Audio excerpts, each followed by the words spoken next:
Yo, what's up guys, my name is Severman, and in today's video I will show you how to make an interesting progressive house break without vocals. So there are several ways. One way would be you could maybe implement your drop melody in the break already, maybe add some nice plugs to the breaks like on top of your chords, then introduce the melody that way, and then later on you could maybe add some type of hands up leads part to the break where you have maybe the drop leads already playing, or separate the leads for the breaks.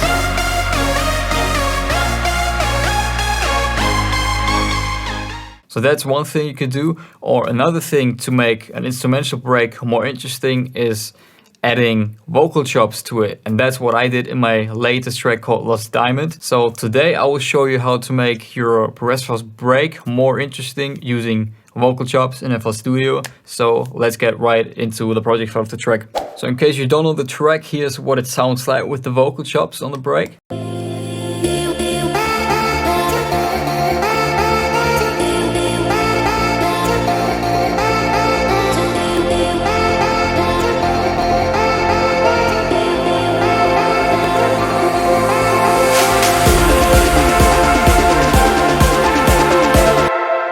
As you can tell, the vocal chops here are definitely the main element. So what I use to make those chops is this little plugin called Fruity Slicer. So let me open up a new slicer. And now the first thing you're gonna wanna do is open your vocal in Fruity Slicer. So now you might be thinking, yeah, but Severman, you said I don't need a vocal for this.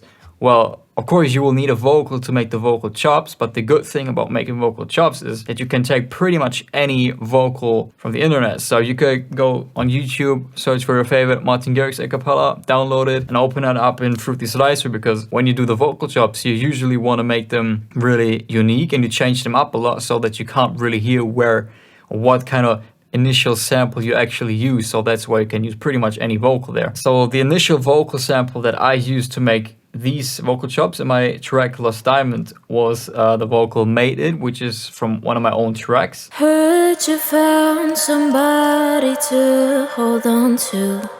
So again, now just take your vocal, drag and drop it into the Fruity Slicer like that. So now as you can see, you got kind of the whole vocal file in some type of stairs or whatever how you want to call it in the piano roll here. So you can see all those little slices, and just check out how these sound.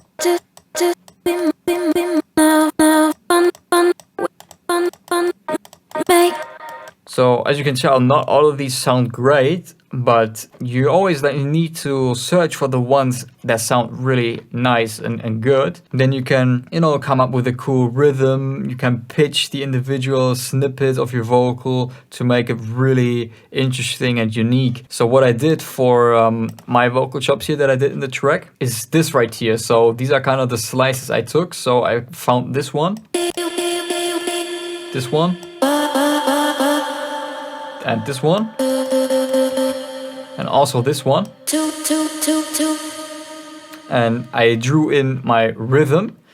And then when you double click on the notes, you can actually change the pitch here. And that's what I did. So once again, let me open up a new pattern. I'm just gonna call this here tutorial, and now I'm gonna recreate the chops that I did.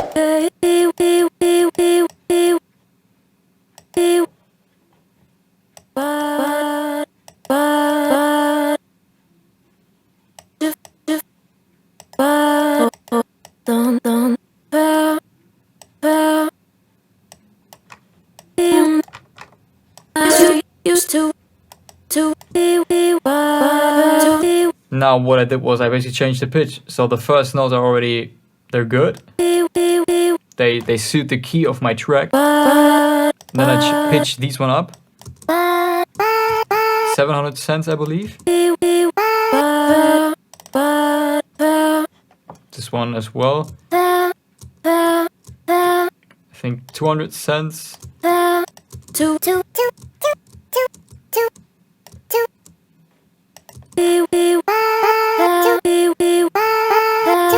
Now we can just take these, put them here, and now maybe change some of the pitches here again to make the melody a bit more advanced or interesting, change it up a bit.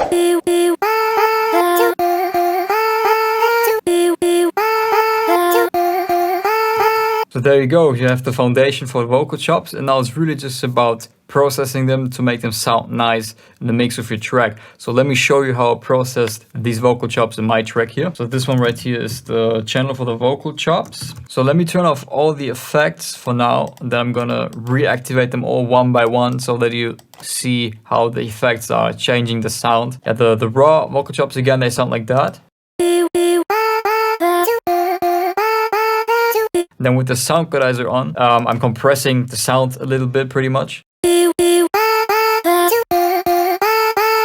Also kind of adds a bit more of that high end to the sound, which helps to make the chops pop a bit more. Then we got some additional compression here.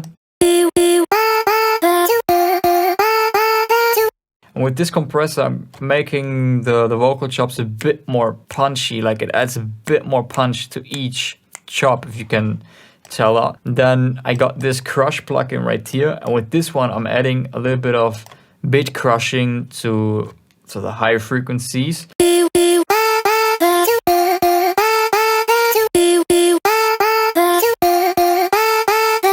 Then these two actually had those muted, the stereo enhancers, so let's just forget about these.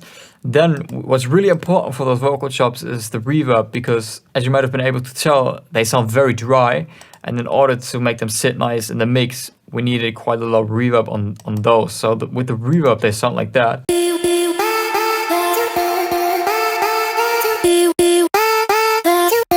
This just sounds way too dry and upfront, but then with the reverb on, it kind of really creates this nice atmosphere and really big, like it gives it a lot of depth. Then we got some EQ in here to just get rid of the very high frequencies again, because I felt like they were a bit too harsh. Then I added a little bit of chorus to those in order to make them, yeah, a bit more interesting, to add just like a little bit more to them.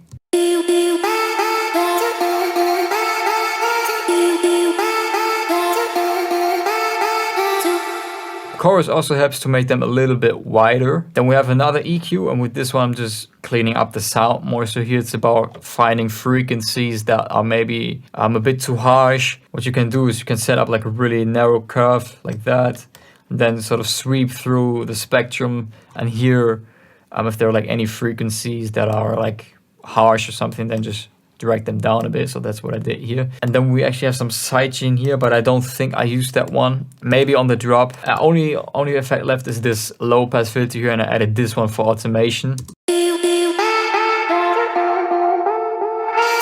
So that's what it's doing. And that's, yeah, pretty much it here for the vocal chops. One more thing that I have here is this reverse vocal thing at the beginning in order to introduce the vocal chops. How you can do this is you just take the first chop that you have, put a lot of reverb on it, port it, and then reverse it again. So that's how I did this. So yeah, I hope you guys liked this little tutorial about the vocal chops. So let's check out the track again so that you see how it actually sounds now with the vocal chops. And I'm also going to play the drop again. If you want to check out the full version of the track, make sure to check out the first link in the description. And yeah, that's it with the video. Hope you guys liked it. Let's go.